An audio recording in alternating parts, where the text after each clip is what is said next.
तुम्हाला आवाजावरून लक्षातच येत असेल हे किती छान असे हे कुरकुरीत आणि आतमधून पूर्णतः पोकळ असे हे आपले साबुदाणा वडे तयार झालेले आहेत। हे पहा, तुम्हाला मी एक वडा तोडूनही दाखवते। हे पहा, आतपर्यंत एकदम छान असे हे पोकळ आणि हलके तयार झालेले आहेत।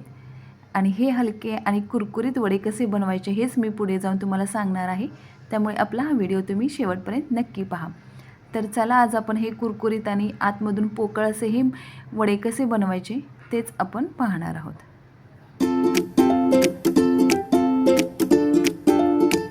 आता हे वडे बनवण्यासाठी ना मी ज्या वाट्या इथे दिसत आहेत त्या वाटीने मी 2 वाटी साबुदाणा घेतलेला आहे। आणि असा हा मोत्यासारखा साबुदाणा भिजला पाहिजे, असा हाताने आपण दाबल्यानंतर तो तुटला पाहिजे इतपत आपल्याला हे भिजवून घ्यायचं आहे। खूप असा पाणी त्यात राहील असं इतपत पण भिजवायचं नाही आहे। अगदी स्वच्छ धुवून घेतलेला आहे आणि लगोलग त्याच्या काठाला पाणी राहील इतपतच मी त्यात पाणी ठेवलेलं। स्वच्छ धुतल्यानंतर भिजेल इतपत पाणी अगदी वरती येईल इतपत नाही, त्याच्या काठोकाठच ठेवायचं। तो माझ्याकडून व्हिडिओ डिलीट झाला आहे, त्याच्यामुळे मी तुम्हाला दाखवलं नाही आहे। आणि आता आपल्याला हा ना साबुदाणा असा हाताने थोडंसं चुरून घ्यायचा आहे किंवा स्मॅश करून घ्यायचा आहे। 2 वाटी साबुदाणा घेतलेला, तर मी 1 वाटी बटाटा घेतलेला आहे आणि 1 वाटी जाडसर शेंगदाण्याचा कूट, चवीनुसार मीठ आणि जसं आपल्याला तिखट कमी जास्त आवडतं त्यानुसार मी हिरवी मिरची घेतलेली आहे। आणि आता हे छान आपण मिक्स करून घेणार आहोत। आणि बटाटा उकडतानाही सुद्धा कुकरमध्ये खाली पाणी ठेवायचं आणि डब्यामध्ये बटाटा ठेवायचा आहे, त्याच्यामध्ये पाणी टाकायचं नाही। डब्यावरती झाकण ठेवून आपल्याला बटाटा उकडवून घ्यायचा आहे, जेणेकरून त्याच्यात जास्तीचं पाणी जाणार नाही। आणि आता आपल्याला ज्या आकारामध्ये हवे आहेत छोटे मोठे त्या आकारामध्ये आपल्याला हे वडे बनवून घ्यायचे आहेत। फक्त वडे करताना ना खूप जाडसर करायचे नाही आहेत, पातळसर असेच करायचे आहेत।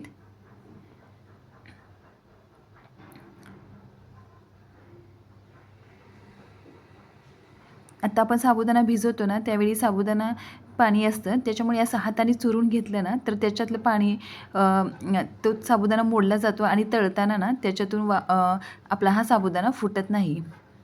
त्याच्यामुळे ना हे साबुदाणे वडे करताना ना आपण थोडासा साबुदाणा असा हाताने मळून घ्यायचा आहे किंवा असा स्मॅश करून घ्यायचा आहे, जेणेकरून आपले वडे फुटणार नाहीत।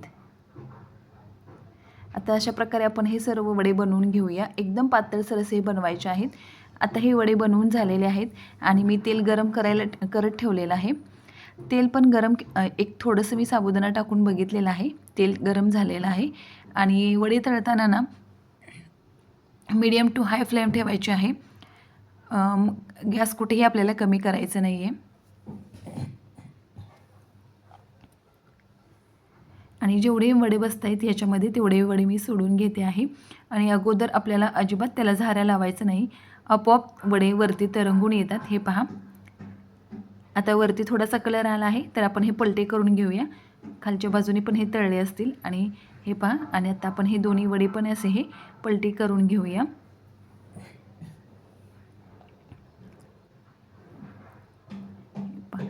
असे हे मी सोनेरी रंगावर हे वडे तळून घेतलेले आहेत।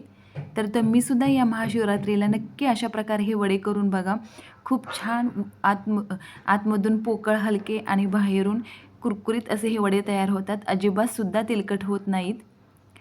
आता अशाच प्रकारे मी अजून दुसरी पण बॅच तळून घेते। जेवढे वडे तेलात बसतात तेवढे वडे आपण तळून घेणार आहोत।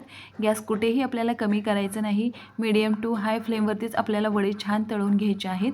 अगदी पुरीसारखेच हे, पुरी जशी आपण बनवतो ना तसेच वडे हे तयार होतात। पण आणि स्टार्टिंगला आपल्याला त्याला अजिबात झाऱ्या लावायचं नाही, ते आपोआप फुलून वरती येतात, मग त्याच्यानंतर आपण याला झाऱ्या लावणार आहोत। हे पहा,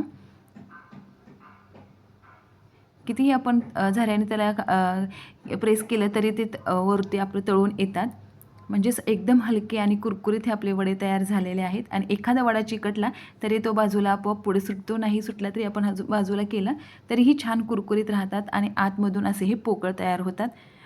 आणि तुम्ही अजून आपल्या चॅनलवर नवीन असाल आणि आपल्या ह्या चॅनलला सबस्क्राईब केलं नसेल तर अशाच नवनवीन रेसिपी पाहण्यासाठी आपल्या चॅनलला लगेचच सबस्क्राईब करा। तर चला, भेटूया पुन्हा एकदा अशाच एका नवीन रेसिपीसोबत।